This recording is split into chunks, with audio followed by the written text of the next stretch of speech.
Good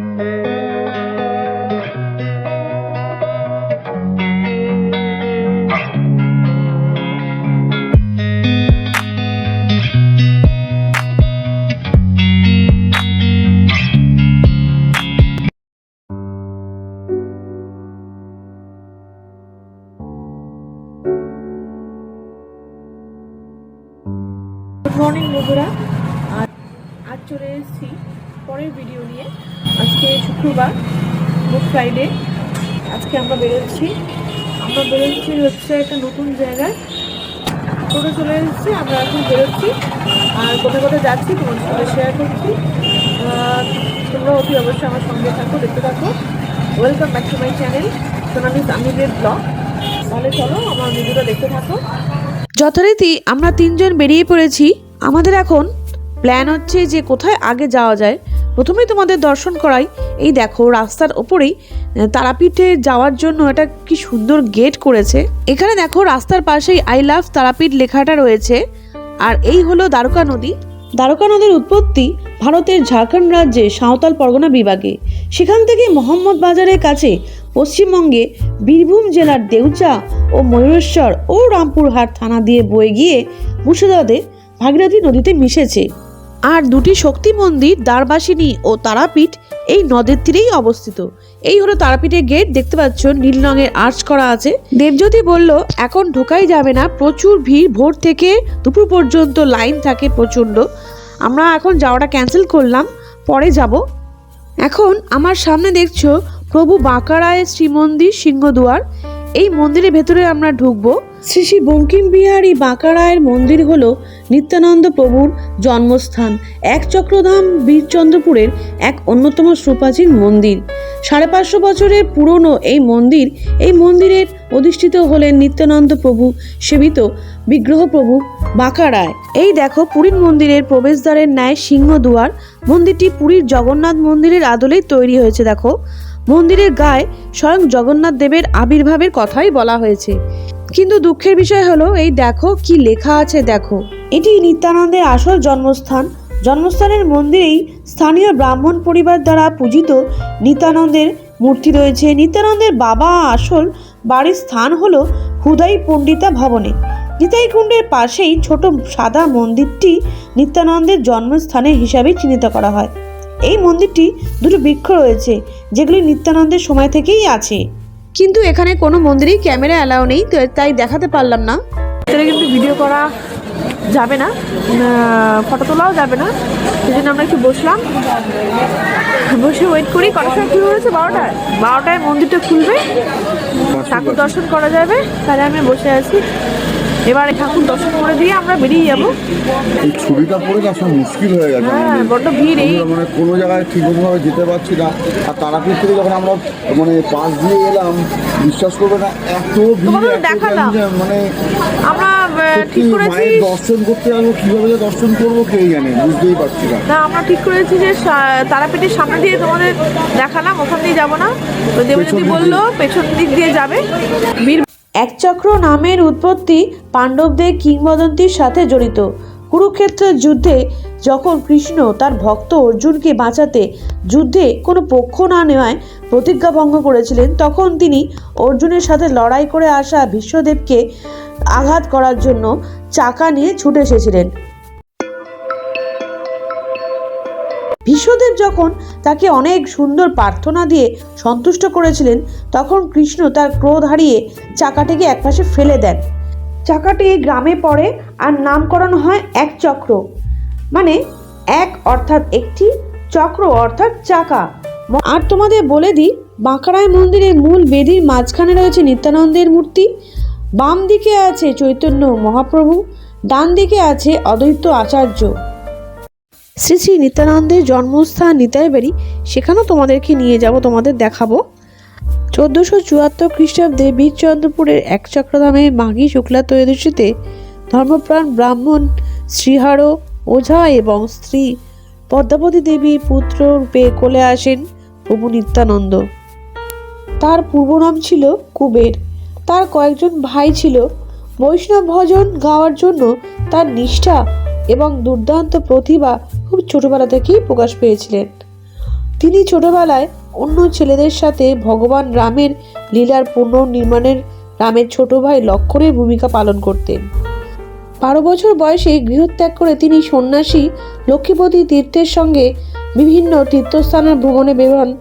নিতাইয়ের বাবা সন্ন্যাসী উপহার হিসাবে কিছু দিতে চাইলে লক্ষ্মীপতি তীর্থ জবাব দিয়েছিলেন যে তার তীর্থস্থানে যাতায়াত করতেই তাকে সহায়তা করার জন্যই কারো প্রয়োজন এবং নিতাই এই কাজের জন্য নিযুক্ত হবেন। দেখো, এবার আমরা নিতাই বাড়িতে চলে এসেছি, কিন্তু দুঃখের বিষয় এখানে ক্যামেরা অ্যালাউ নয়। তোমাদের বাইরেটা দেখিয়ে দিলাম। এটা হচ্ছে নিতাই বাড়ি, জুম করে দেখাচ্ছি। দেখো, এখন তোমাদের নিয়ে এসেছি বাঁকড়ায় অন্তর্ধান স্থল জানকুণ্ডু আশ্রম। এখানে একটি পুকুর আছে, পুকুরের মধ্যে মন্দিরের চূড়াটি শুধু দেখা যাচ্ছে। কথিত আছে কৃষ্ণকে এখানে বাঁকড়া হিসেবে কল্পনা করে পুজো করা হয়।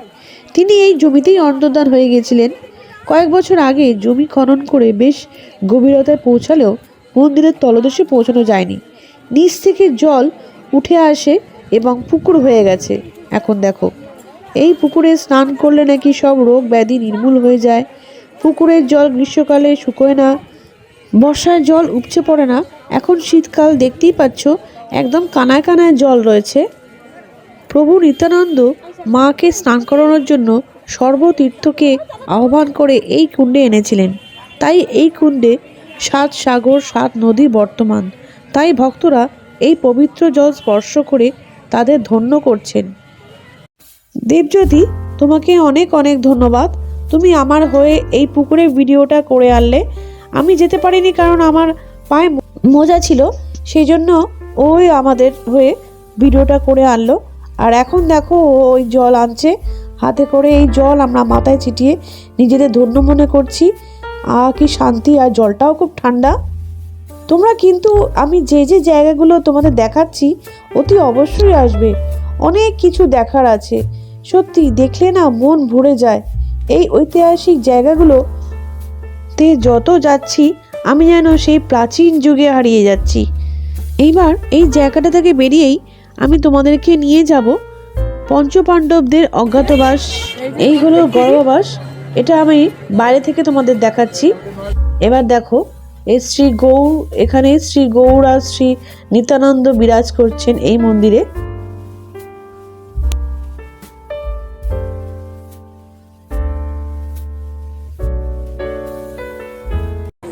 আমি এখন নিয়ে যাব তোমাদের পঞ্চপাণ্ডব তলায়। এক চক্রা শ্রী রাধা দাসবিহারী মন্দির।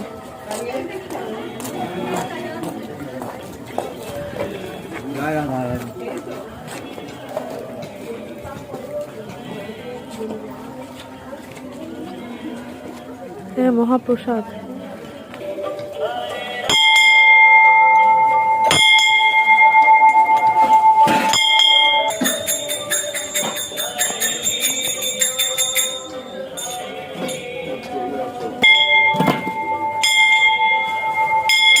দুই ধারে ক্ষেতের মাঝখানের এই সরু রাস্তাটা দিয়ে আমরা যাচ্ছি যেই জায়গায়, সেই জায়গায় ভীমের হাতে বকরাক্ষস বধ হয়েছিল।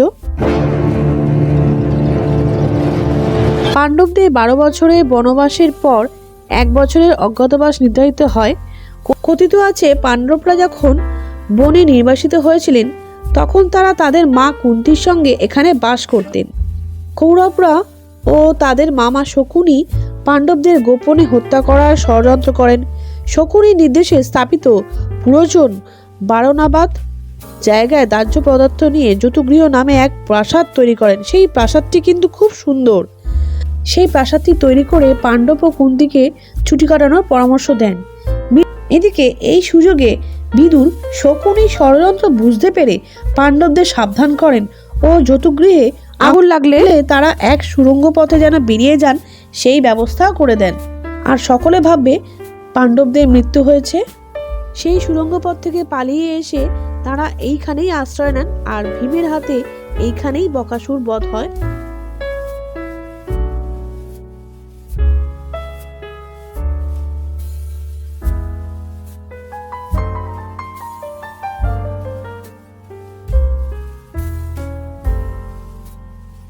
যথারীতি আমরা তারাপীঠ মন্দিরে পৌঁছে গেছি। আমরা তারাপীঠ মন্দিরের পেছনের দরজা দিয়ে আমরা ঢুকছি। তারাপীঠ পশ্চিমবঙ্গের বীরভূম জেলার রামপুরহাট শহরের কাছে অবস্থিত একটি ক্ষুদ্র মন্দির।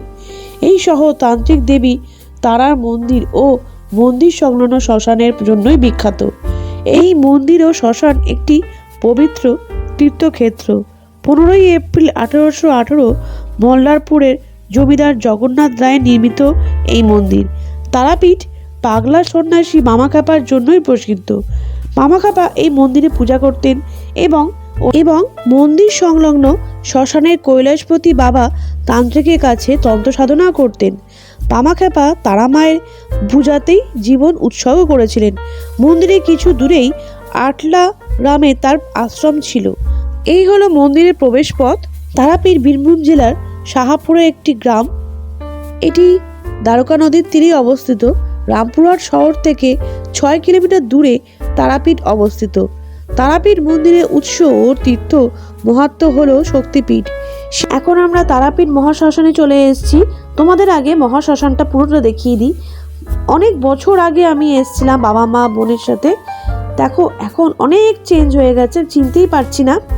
প্রচুর দোকানপাট হয়ে গেছে আর শ্মশানটাকে ঘিরে দিয়েছে।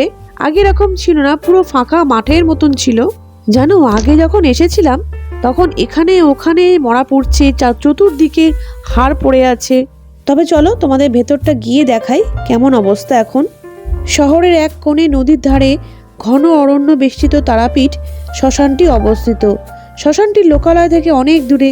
তারাপীঠের শ্মশানটি শক্তিপীঠের একটি গুরুত্বপূর্ণ অংশ। লোকেদের বিশ্বাস অনুযায়ী তারামাকে শ্মশানের অন্ধকারে ছাগলের বলির রক্ত পান করতে দেখা গেছে। তন্ত্র সাধকরা বিশ্বাস করেন নরকঙ্কাল ও শ্মশান ক্ষেত্র তারা মায়ের প্রিয়। অনেক সাধু পাকাপাকিভাবে এখানে বসবাস করেন।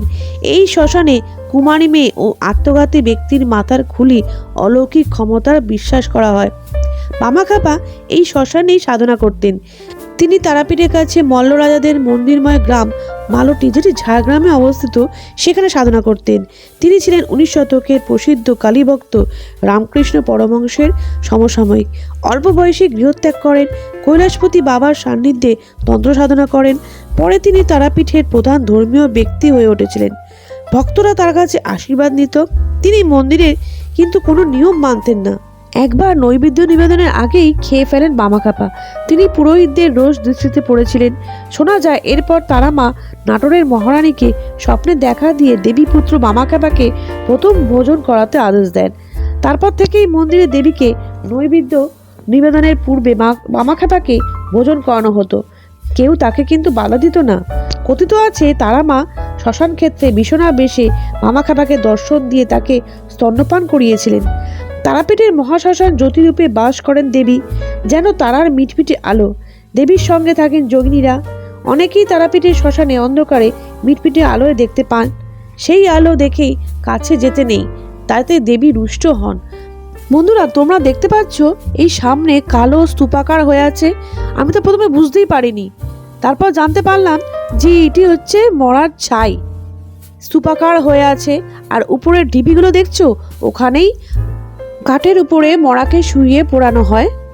আর এখানে দেখছো ঢিবির ওপরে তারামার ছবি লাগিয়ে ফুল দিয়ে সাজিয়ে এখানে রাখা হয়েছে। এইখানেই মরা পোড়ানো হয়।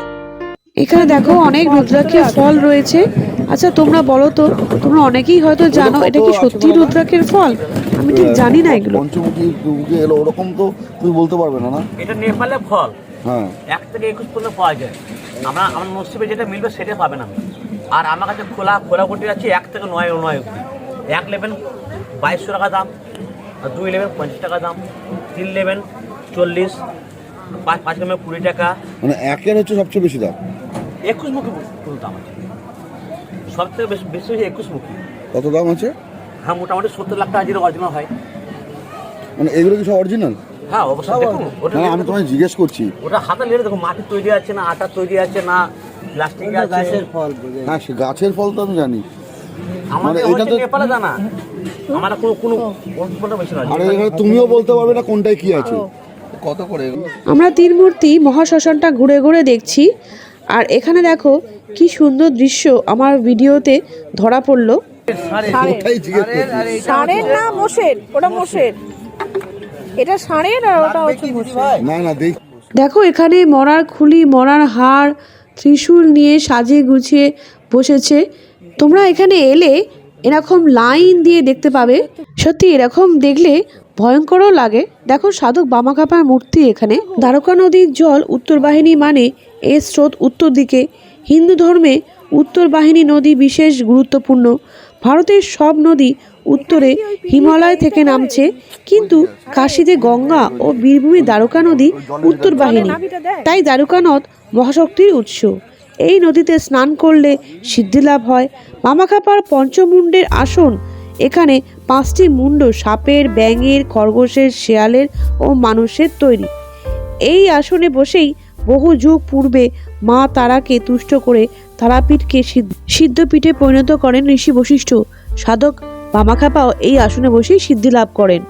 শিবের স্ত্রী সতী তার পিতা দক্ষের শিবহীন যজ্ঞ সম্পাদনার ঘটনায় অপমানিত বোধ করেন। স্বামী নিন্দা সহ্য করতে না পেরে তিনি যজ্ঞস্থলে আত্মাহুতি দেন। এই দেখে শিব ক্রুদ্ধ হয়ে সতীর দেহ কাঁধে নিয়ে প্রলয় নৃত্য শুরু করেন। তখন বিষ্ণু শিবের ক্রোধ শান্ত করতে সুদর্শন চক্রের সাহায্যে সতীর দেহ খণ্ড বিখণ্ড করে দেন। সতীর দেহ 51টি খণ্ডে ছিন্ন হয়ে পৃথিবীর নানান জায়গায় পড়েছিল। তাই সকল জায়গাগুলি শক্তিপীঠ হিসেবেই প্রসিদ্ধ লাভ করে। সতীর তৃতীয় নয়ন তারাপীঠ গ্রামেই পড়ে।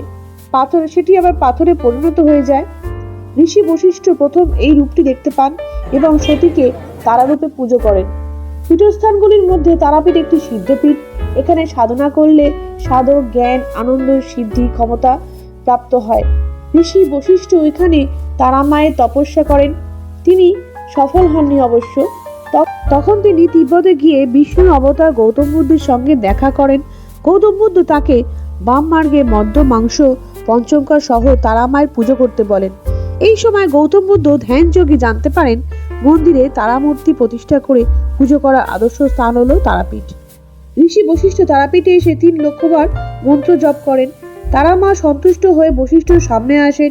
বশিষ্ঠ তারা মাকে অনুরোধ করেন গৌতম বুদ্ধ যে শিশু শিবকে স্তন্যপান অবস্থায় তারা মাকে ধ্যানে দেখেছিলেন, দেবী যেন সেই রূপেই তাকে দর্শন দেন আর এই রূপটি পাথরে পরিণত হয়। উত্তরমুখী আটচালা মন্দিরটি লাল ইটের তৈরি। ভিতরের দেওয়াল বেশ মোটা।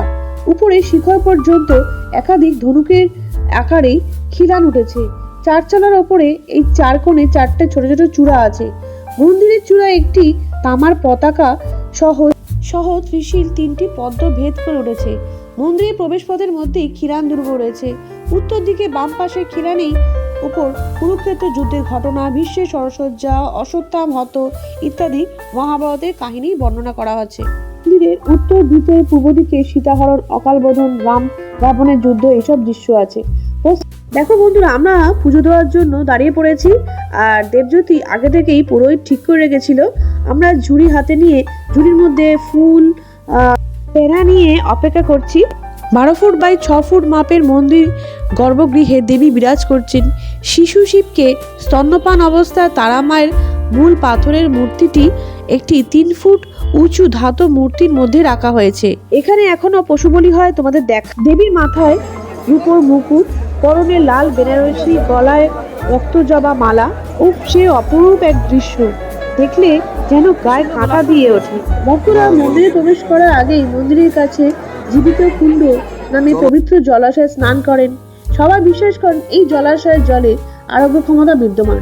প্রতি বছর আশ্বিন মাসে কোজাগরী শুক্লা চতুর্দশীতে তিথিতেই মন্দির থেকে শিলামূর্তি এনে পশ্চিমমুখী করে বিরাম মঞ্চে রাখা হয়। সেই দিন তারা মূর্তিকেই সবার সামনে স্নান করানো হয়।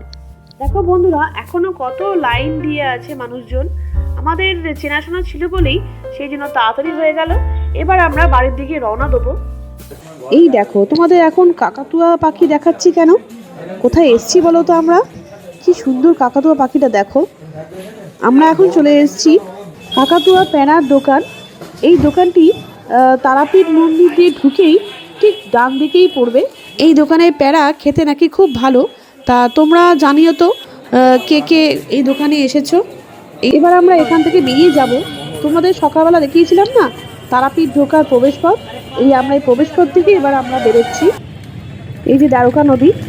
এবার আমরা একটা রেস্টুরেন্টে চলে এসেছি। সকালে এসে ব্রেকফাস্ট করে বেরিয়েছিলাম, কিছু খাওয়া হয়নি সেরকম।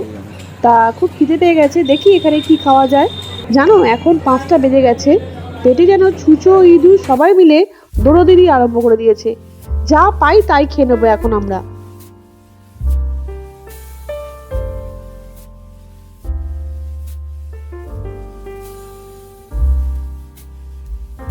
অবশেষে খাবার এলো। মটন বিরিয়ানি অর্ডার দিয়েছিলাম 3 প্লেট, তা আমরা খেয়ে নিই।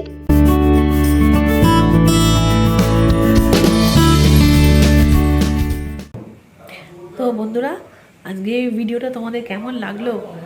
আমি কিন্তু তোমাদের যতটা পেরেছি ঘুরে ঘুরে নতুনত্ব জায়গা দেখিয়েছি। তারাপীঠে সুন্দর করে যে পুজো দিলাম সেটা কিছুটা অন্তত দেখিয়েছি, কারণ তারাপীঠের ভেতরে তো ক্যামেরা অ্যালাউ নেই। যতটা ওই সিঁড়ি অবধি যতটা ক্যামেরা অ্যালাউ আছে সেইটা আমাদের ঘুরিয়ে দেখালাম। কতটা ফাঁকা অবস্থায় আমরা গেছি সেটাও ঘুরিয়ে দেখালাম। সুন্দরভাবে পুজোটা দিয়েছি, সুন্দরভাবে মা তারা মাকে দর্শন করেছি, তারা মার পাদুকা স্পর্শ করেছি, তারা সামনাসামনি একদম দেখতে পেয়েছি। এর থেকে আর কোনো কিছু মানে আশা করা যায় না। এইটাই আমার কাছে অনেক। ওখানে কিন্তু পুজোর ডালিও নিয়ে নিয়েছিলাম, পুজোর ডালিটা তোমাদের দেখালাম। ঝুড়িতে ফুল, আলতা, সিঁদুর, শাখা, নোয়া আর কী ছিল যেন, আর প্যাড়া ওই শালপাতার ঠোঙা করে মুড়ে দিয়েছিল, সেই নিয়ে আমরা পুজো দিতে গেছিলাম। যাই হোক, তোমাদের আমার ভিডিওটা কেমন লাগলো? আজকের মতন এইটুকুই। আজকের মতো আমি বিদায় নিচ্ছি তোমাদের কাছ থেকে। তাহলে তোমরা ভালো থেকো, সুস্থ থেকো। আর শোনো, তোমরা কিন্তু সাবস্ক্রাইব করে দিও, লাইক করো আর শেয়ার করো। আর আমার চ্যানেলটা সবার কাছে শেয়ার করে দিও। তোমাদের আত্মীয় স্বজন, বন্ধু বান্ধব সবার কাছে শেয়ার করো। তারা দেখতেও পাবে, তারা জানতে পারবে অনেক কিছু, তারা সেই সব জায়গায় যেতেও পারবে। আর কি বলবো, আর কিছু বলার নেই। তোমরা ভালো থাকো। রাত হয়ে গেছে, এবার ডিনার করব।